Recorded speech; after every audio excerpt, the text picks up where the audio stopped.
So if you guys haven't seen the new trailer for Godzilla Minus One, make sure you guys click off the video, check that out, and then check out my breakdown.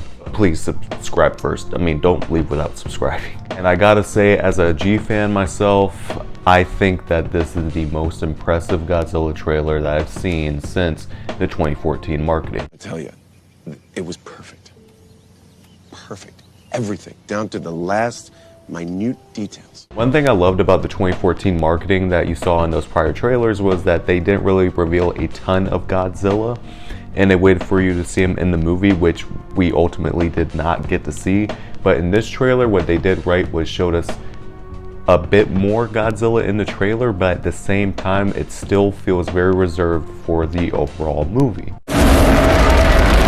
And there's a lot to break down in this newer trailer, so let's go ahead and start breaking it down. So the timeline placement in this movie takes place right after a couple of years of the bombing in Hiroshima and Nagasaki, which is why they say it goes from 0 to minus, where essentially Japan feels almost very desperate in this instance. They're still trying to recover from the bombings, and then on top of that, we also have Godzilla appearing at the same time, or not necessarily at the same time, but a couple of years apart from those incidents, which is really scary when you really think about it. The Godzilla 1954 film took place while in 1954, and they had more time to recover from that incident.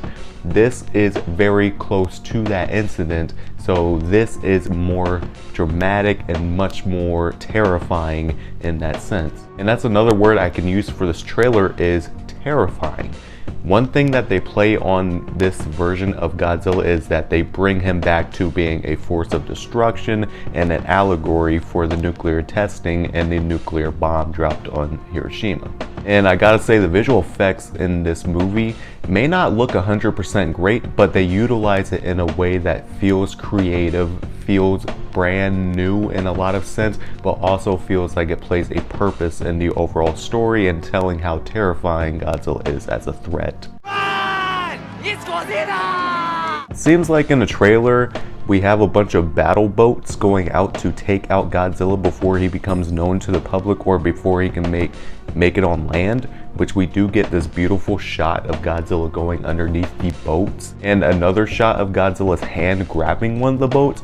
And ultimately, I'm assuming that with that boat getting tossed on the land the way it did, these boats are not very successful at keeping Godzilla at bay or killing him. And also, they were trying to keep it a secret, which also, I think the lady who asked if that's Godzilla is a reporter or someone who has inside intel on knowing who this creature is or what it is. The shots that they have in this trailer that make it seem truly terrifying. We have people getting knocked down from buildings, holding on for dear life.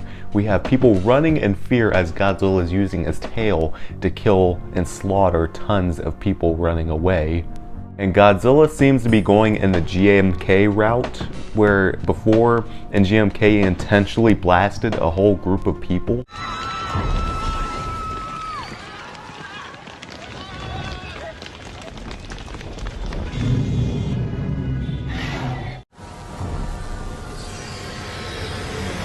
In this movie, it seems like Godzilla is intentionally chasing after people as he's stepping on them, and they're just flying everywhere and getting crushed underneath his feet. What's realistic about these VFX is the fact that realistically, an animal that big walking on the ground would not be able to support that weight properly. So we see the ground crumble beneath the weight of Godzilla, which is almost never been seen in a Godzilla movie, which shows more weight and impact to the overall size.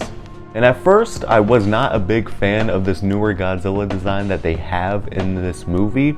I thought it didn't really work out super well for me personally. But the more I see of it in action, it looks really, really good, and it really works within the sense of the story they were trying to tell.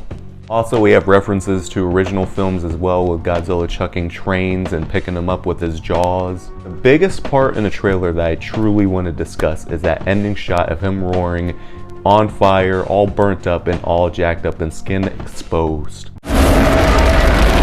There are 3 theories, but I'm going to break it down to 2 to keep this video a little bit shorter. Number one, I think this might be a point in the movie where they show the testing that happened in the ocean with the nuclear bombs, or maybe it is the bombing of Hiroshima, and Godzilla maybe does get caught in the blast, which shows his horrible disfigurement. It was showing that horrible disfigurement in that line that they have in the trailer about he'll never forgive us. Shows why this Godzilla will be so pissed off and intentionally going after people the way he is, that he essentially is like, screw it, I'm killing all of you. Or I'm assuming that there's a point in the movie where the US has to intervene in Japan's affairs and they have to bomb Godzilla with the atomic bomb, leaving him horribly disfigured at some point in the movie, and he just so happens to survive. He's coming out of the ashes. Those two concepts alone is horrifying to think about, and that's a word I could really use for this movie, is that this is not the kid-friendly version of Godzilla that a lot of people grew up with in the 60s or probably saw on like sci-fi channels. We survived the Great Fire. We survived the Great Flood. There's no way we'll survive this. Oh my Godzilla weekend! 2 days with the king of the monsters wreaking some serious havoc. Neither man nor his machines are able to stop this creature. 3 Godzilla classics, including the original thriller. Oh my Godzilla weekend! Starting... This is going back to the character's roots.